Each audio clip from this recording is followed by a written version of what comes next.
한국? 우리 중국이 진심으로 작정하면 단 하루면 불바다로 만들 수 있어요. 그 한마디. 강의실 전체의 공기가 멈췄습니다. 숨을 죽인 채 서로를 바라보는 학생들. 그 말을 한 사람은 중국에서 온 유학생 장리펑. 그의 얼굴엔 전혀 흔들림이 없었습니다. 그 자리에 있던 저는 충격과 경악 그 자체였습니다. 아, 이건 그냥 말싸움이 아니구나. 사실 시작은 한복이 중국 옷이냐는 질문 한 줄이었어요. 그 말이 던져지고 누군가는 한글도 한자의 변형이다 라고 말했고 또 다른 이는 한국은 미국 없으면 존재할 수 없는 나라라며 가볍게 치고 웃었습니다. 한복, 한글, 군사력, 여권 순위, 문화에서 시작된 대화는 곧 국가 정체성, 자존심을 건 싸움으로 커졌습니다. 그리고 그 끝에 나온 말이 불바다였던 거예요. 정말 이상하지 않으세요? 지금 이 평범한 강의실에서 도대체 무슨 일이 벌어진 걸까요? 그리고 아무 말 없이 조용히 그 상황을 듣던 한 사람이 조금씩 입을 열기 시작합니다. 그의 말 한마디, 그 태도 하나에 강의실은 다시 뒤집히죠. 이야기는 지금부터 시작됩니다. 너무 흥미롭고 무언가 생각보다 훨씬 더 큰 이야기라는 게 금세 느껴지실 겁니다. 안녕하세요. 저는 엘리자 콜먼이라고 합니다. 미국 동부에 있는 대학에서 정치외교학을 전공 중이고 오늘 이야기의 시작은 바로 이 강의실에서부터였어요. 그날은 평소보다 조금 긴장된 분위기였어요. 강의 주제는 아시아의 전통문화? 교수님은 유럽계 안보 전문가인 크라우제 박사님이셨죠. 강의실엔 다양한 나라에서 온 유학생들이 앉아 있었어요. 한국, 중국, 일본, 인도, 그리고 미국. 처음엔 평범했어요. 각 나라 학생들이 전통 의상을 소개하고 문화적 의미를 이야기하는 순서였거든요. 한 명씩 나와서 프레젠테이션을 했고 저는 솔직히 그냥 예의상 박수를 치고 있었어요. 그러다 한 명의 발표가 시작되자 저는 몸을 약간 앞으로 기울였어요. 한국에서 온 유학생 이태윤이라는 친구였어요. 그는 무척 조용하고 차분해 보였어요. 말투도 또박또박했고 PPT 슬라이드는 정말 깔끔했죠. 한복은 움직임을 존중하는 옷입니다. 천이 흐르고 색은 계절을 닮았고 입는 사람을 해치지 않습니다. 한복은 존중과 조화를 담고 있는 한국의 전통 의복입니다. 전 순간 멈췄어요. 이거 좀 다른데? 그의 목소리도 옷의 선도 배경에 흐르던 한국 전통음악 모든 게 정제되어 있었고 단정했어요. 심지어 사진 속 사람들이 입은 한복은 정말 아름다웠어요. 곡선이 흐르듯 이어졌고 색감이 부드럽게 퍼졌죠. 그런데요, 그 조용한 공기를 깨는 사람이 있었어요. 갑자기 한 학생이 손을 번쩍 들더니 소리쳤어요. 이건 다 가짜입니다. 저는 흠칫 놀랐고 모두가 그를 쳐다봤죠. 중국에서 온 장리펑. 이 수업에서는 늘 의견이 강한 친구였어요. 아니, 솔직히 말하면 꽤 공격적인 말투였죠. 한복이 한국 전통 의상이요? 말도 안 됩니다. 저 옷은 중국 소수민족의 옷이에요. 한국이 도둑처럼 가져간 거라고요. 강의실 안이 싸늘해졌어요. 일부 학생은 눈을 돌렸고 저는 태윤의 반응을 살폈어요. 그는 전혀 당황하지 않았어요. 고개를 들어 장리펑을 바라보며 조용히 말했어요. 혹시 어떤 자료를 보고 그렇게 말씀하시는지요? 장리펑은 코웃음을 치며 말했죠. 자료는 없어요. 소수민족이라 기록이 안 남아있을 수도 있으니까요. 기록이 없으면 증거가 없는 거 아닌가요? 태유는 그 말에 더 이상 말을 잇지 않았어요. 하지만 표정 하나 변하지 않았어요. 그 모습을 보는데 저는 이상하게 부끄러웠어요. 제가 만약 태윤이었다면 아마 벌써 화를 냈을 거예요. 하지만 그는 화를 내지도 비꼬지도 않았어요. 그때 교수님이 나섰어요. 장리펑 씨, 다음 강의 전까지 한복이 중국 의복이라는 객관적 증거를 가져오세요. 그렇지 않으면 오늘 수업을 방해한 것으로 처리하겠습니다. 순간 장리펑의 얼굴이 빨개졌어요. 그는 씩씩대며 가방을 들더니 강의실 문을 쾅 하고 열고 나가버렸어요. 강의실 안은 한동안 아무도 말하지 않았어요. 조용히, 아주 조용히 태우는 노트북을 닫고 자리에 앉았죠. 그 순간 저는 조용함의 힘이라는 걸 처음으로 느꼈어요. 그날 이후 제 인식은 달라지기 시작했어요. 태유는 소리치지 않았고 감정적으로 반응하지도 않았어요. 그저 사실을 말했고 품위를 지켰고 침착했어요. 그게 어쩌면 가장 큰 힘이었는지도 모르겠습니다. 그날 이후로 저는 뭔가 달라졌습니다. 수업을 듣는 태도가 바뀌었고 사람을 보는 눈도 달라졌어요. 특히 이태훈이라는 학생을요. 사실 전 그전까지만 해도 조용한 사람을 소극적이다라고 생각했어요. 하지만 태윤은 조용하지만 한마디 한마디가 강했어요. 그 힘이 자꾸 생각났죠. 며칠 뒤 크라우제 박사님의 수업이 또 있었어요. 그날 주제는 아시아 국가들의 군사력 비교였어요. 저는 그 주제를 듣는 순간 오늘도 뭔가 또 벌어지겠구나 싶었어요. 그리고 아니나 다를까 장리펑이 또 손을 번쩍 들더니 말을 시작했어요. 군사력 얘기하면서 한국을 언급하는 게 웃기네요. 중국이 진짜 군사 강국이죠? 한국 전쟁 나면 하루 만에 불바다됩니다. 또 시작이다. 강의실이 싸늘해졌어요. 전 태윤의 반응을 봤어요. 그는 여전히 조용했어요. 마치 모든 걸 예상한 것처럼 말이에요. 교수님은 장리펑에게 물으셨어요. 왜 그렇게 생각하시나요? 장리펑은 씩 웃으며 말했어요. 중국은 병력이 7억 명 이상이잖아요. 한국은 고작 2,500만 명. 비교가 되나요? 저는 그 말을 듣고도 믿기지 않았어요. 진짜로 저렇게 숫자만 갖고 전쟁을 판단하나 싶었거든요. 그때 태윤이 손을 들었어요. 조용히 하지만 확실하게요. 맞습니다. 중국은 병력도 많고 무기도 많죠? 하지만 전쟁은 숫자가 아니라 전략의 싸움입니다. 그는 노트북을 열어 몇 장의 이미지를 보여줬어요. 한국의 최신 전투기 F-35, K 전차, K9 자주포, 그리고 유럽 여러 나라와의 무기 수출 계약서, 이미지까지요. 이 무기들은 한국에서 자체 개발한 것들입니다. 최근에는 폴란드, 체코, 노르웨이 같은 나라들이 한국산 무기를 대량으로 들여가고 있습니다. 그 말에 학생들이 웅성거리기 시작했어요. 장리펑이 다시 말했어요. 그래도 중국은 항공모함도 있고 우리는 5세대 전투기 제니십도 보유하고 있죠. 그러자 교수님이 끼어드셨어요. 제니십은 아직 엔진 문제와 레이더 시스템에 치명적인 결함이 있어요. F-35와 전면 대결하면 1-1이 아니라 1-10도 어렵습니다.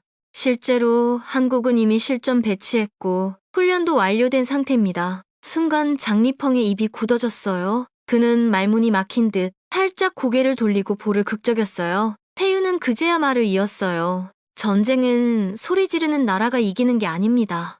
판단력과 기술력, 그리고 국제적 신뢰가 이기게 합니다. 그 말이 끝나자 강의실은 이상할 정도로 조용했어요. 긴 정적이 흐르는 가운데 모든 학생들이 뭔가를 생각하고 있었어요. 그때 제 머릿속에도 질문이 하나 떠올랐어요. 왜 지금껏 나는 한국을 과소평가했을까? 그냥 작아 보였기 때문일까요? 아니면 유명한 나라들이 아니니까. 하지만 그날 저는 아주 분명하게 느꼈어요. 크다고 다 강한 건 아니다. 그리고 말을 크게 한다고 진실이 되는 것도 아니다. 교수님이 마지막으로 정리하며 말했어요. 한국은 나토가 가장 주목하고 있는 아시아 전략 국가 중 하나입니다. 작지만 신뢰받는 나라, 그것이 바로 힘입니다. 저는 그 말을 들으며 태윤을 다시 봤어요. 그는 여전히 조용했어요. 아무 표정도 없이 노트를 정리하고 있었어요.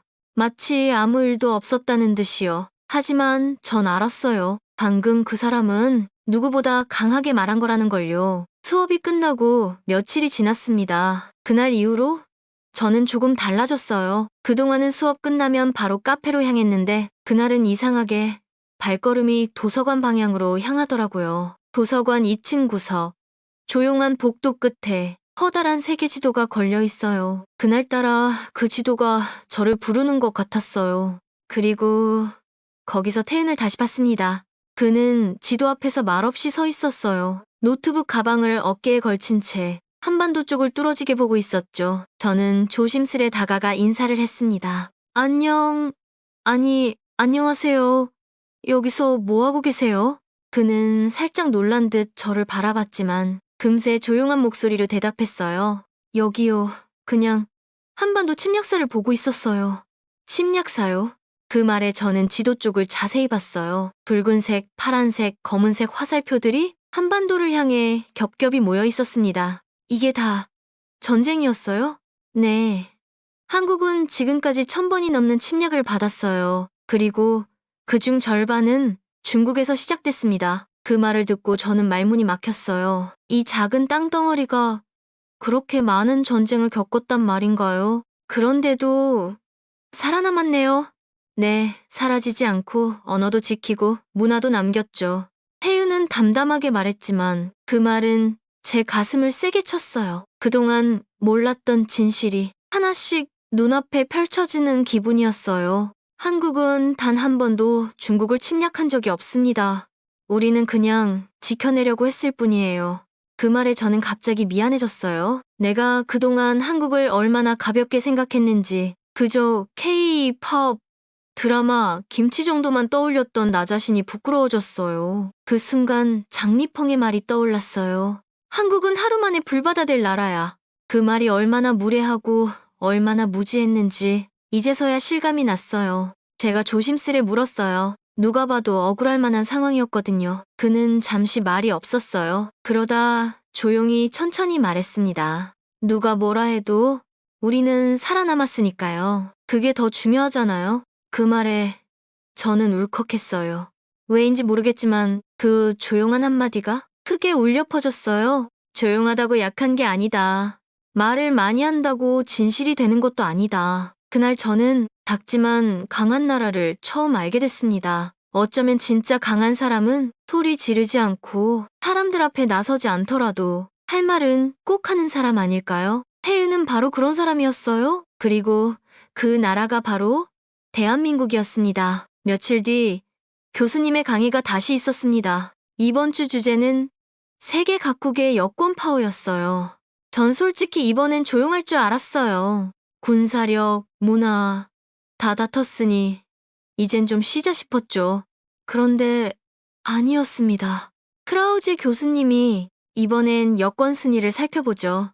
1, 2는 일본, 싱가포르, 독일, 그리고 한국 등 6개국이었습니다. 한국은 193개국에 무비자로 입국 가능합니다. 라고 말하자마자 또 그 목소리가 튀어나왔습니다. 193개? 웃기지 마세요. 공동 1위가 6이면 한국은 사실상 7위 아닙니까? 장리펑. 그는 또다시 그 특유의 비웃는 표정으로 말했어요. 입꼬리는 올라갔고 목소리는 거칠었습니다. 그리고요. 여권 지수 같은 건 아무 의미도 없어요. 진짜 강한 나라는 그런 걸로 평가하지 않아요. 강의실 안에 잠깐 정적이 흘렀어요. 저도 말문이 막혔어요. 그러다 유럽에서 온 친구가 손을 들었어요. 제가 독일 공항에서 일했던 적이 있는데요. 한국인들은 EU 통로를 함께 사용할 수 있더라고요. 그만큼 신뢰받는 나라예요. 호주 출신 학생도 말했어요. 맞아요. 우리 농장에 한국인 워홀러들이 자주 왔는데 부지런하고 예의 바르고 신뢰가 있었어요. 그런데 한 번은 정말 이상한 한국인이 있었는데 그가 말을 멈췄을 때 저는 태연을 봤습니다. 그는 조용히 고개를 숙이고 있었어요. 그런데 그 학생은 이렇게 말했어요. 알고 보니 한국인인 척한 중국인이었어요. 중국에서는 일자리 얻기 힘드니까 한국인인 척 위장해서 취업한 거였대요. 강의실, 아니, 다시 조용해졌어요. 교수님이 정리하듯 말하셨습니다. 한국은 무비자 입국이 가능한 나라가 193개입니다.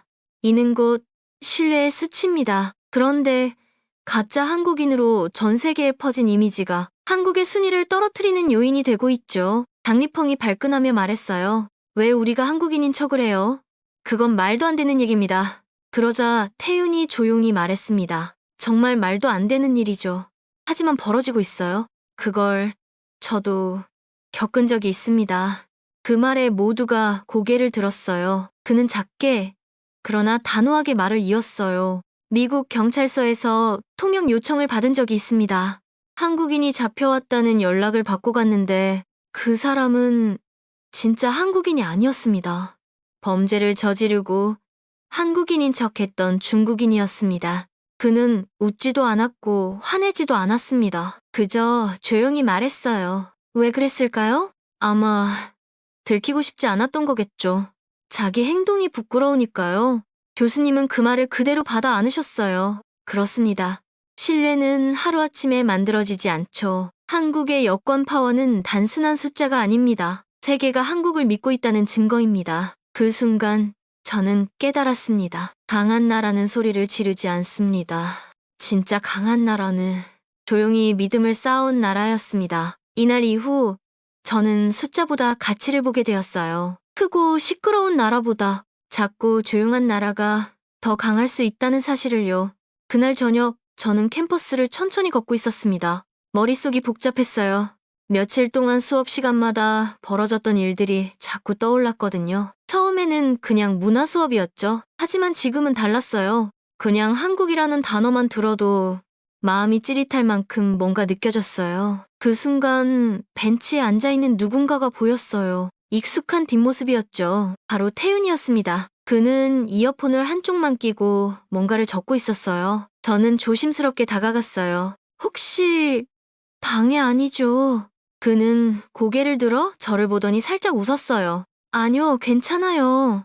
저는 그 옆에 조심스럽게 앉았습니다. 잔잔한 바람이 나무숲을 살짝 흔들고 있었어요. 요즘 계속 생각했어요. 내가 한국에 대해 정말 몰랐구나 하고요. 그는 아무 말 없이 듣고만 있었습니다. 그 조용함이 이상하게 따뜻하게 느껴졌어요. 태윤 씨 말대로 조용하다고 약한 건 아니었어요. 말을 안 한다고 진심이 없는 것도 아니었고요. 그때 그는 가방에서 작은 책 한 권을 꺼냈어요. 이거 혹시 읽어보시겠어요? 표지는 한글로 된 얇은 수첩이었고 그 안에는 간단한 한국의 역사와 문화, 전쟁 속에서 지켜낸 이야기들이 적혀 있었어요. 거기엔 이렇게 쓰여 있었어요. 우리는 매번 지켜야 했고 사라지지 않기 위해 우리는 말보다 행동을 택했다. 저는 책장을 넘기며 천천히 읽었어요. 페이지를 넘길수록 마음이 이상하게 먹먹해졌어요. 이런 이야기 교과서에선 못 배웠어요. 그는 고개를 끄덕였어요. 한국은 작지만 우리가 겪은 역사는 결코 작지 않아요. 그 말이 마음 깊은 곳에 들어왔어요. 그날 이후 저는 정말 많이 바뀌었어요. 한국에 대해 다시 보게 되었고 태훈이라는 사람의 말이 그 나라를 상징하는 것처럼 느껴졌어요. 이제는 누가 한국을 무시하는 말을 하면 저도 모르게 말하게 됩니다. 그 나라 절대 무시할 수 없어요. 말보다 깊은 힘이 있는 나라예요. 그 힘은 총과 미사일에서 나오는 게 아니었습니다. 그건 신뢰, 인내, 그리고 역사에서 나오는 거였어요.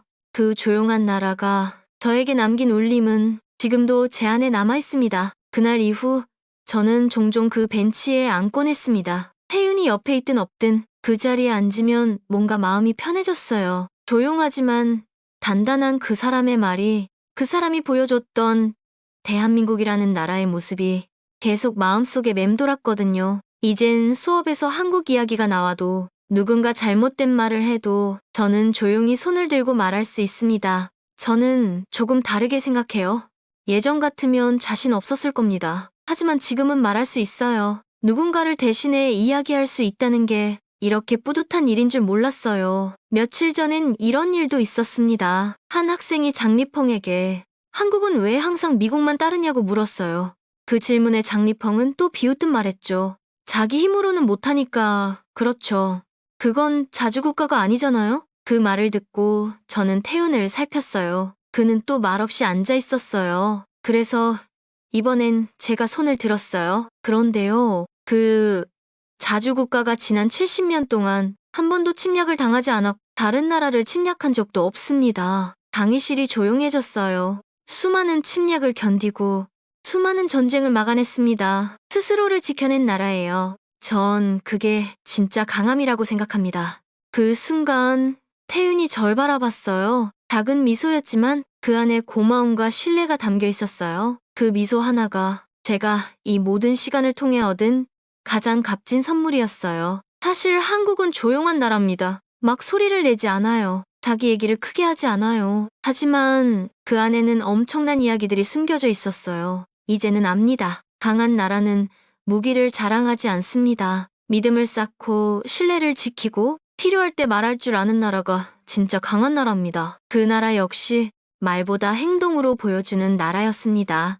어느 날 교수님께서 말씀하셨어요. 국제사회에서 존중받는 나라는 말 많은 나라가 아니라 일관된 나라입니다. 그 나라가 지키는 태도, 선택, 그리고 역사. 그게 결국 신뢰로 남는 거죠. 저는 그 말을 잊지 않을 겁니다. 왜냐하면 저는 봤거든요. 그 조용한 나라가 어떻게 다른 이들의 마음에 울림을 남기는지. 태유는 오늘도 조용히 수업을 듣고 늘 같은 자리에 앉아 늘 같은 속도로 걷습니다. 그리고 저는 그 옆에서 이제는 같은 속도로 걸어갑니다. 누군가 한국에 대해 물으면 이렇게 말하고 싶어요. 그 나라요? 조용하지만 절대 작지 않아요. 그 나라는 누가 뭐라 해도 진짜 강한 나라예요. 오늘 이야기는 미국의 한 대학 강의실에서 일어난 조용하지만 강렬한 해프닝이었습니다. 한국을 둘러싼 오해와 편견, 그리고 그걸 차분히 바로잡아가는 모습 속에서 우리가 지금 살아가는 이 시대에 정말 강한 나라는 어떤 나라일까? 우리는 진짜 강함이 무엇인지 다시 생각하게 되었죠. 큰 소리를 내지 않아도 자신의 가치를 정확히 알고 침착하게 진실을 전할 줄 아는 나라. 그게 바로 한국이었습니다. 수많은 의심과 공격 속에서도 흔들리지 않고 사실과 존중으로 대답했던 그 모습은 지금까지 제가 알던 강함과는 전혀 다른 차원이었어요. 그날 이후 저는 한국을 단지 K-팝과 드라마의 나라가 아니라 품격을 지키는 나라로 기억하게 되었습니다. 그리고 이 이야기를 여러분께 전할 수 있어서 참 감사합니다. 혹시 오늘 이 영상이 마음에 한 번쯤 울림을 주었다면 여기서 끝내지 마시고요. 다음 이야기에서도 함께 해주세요. 그 관심 하나가 우리가 더 깊고 넓게 이해해가는 가장 큰 시작이 되거든요. 오늘도 끝까지 시청해주신 모든 분들 진심으로 감사드리고요. 앞으로도 한국 화이팅에서는 해외에서 전해지는 감동적인 한국 이야기, 우리의 문화와 정신을 새롭게 비춰볼 수 있는 사연들 꾸준히 전해드릴게요. 혹시 오늘 이야기가 마음속 감동이 되셨다면 좋겠어요. 한국 화이팅은 여러분들의 작은 감동이고 싶습니다. 오늘도 한국을 응원하며 한국 화이팅!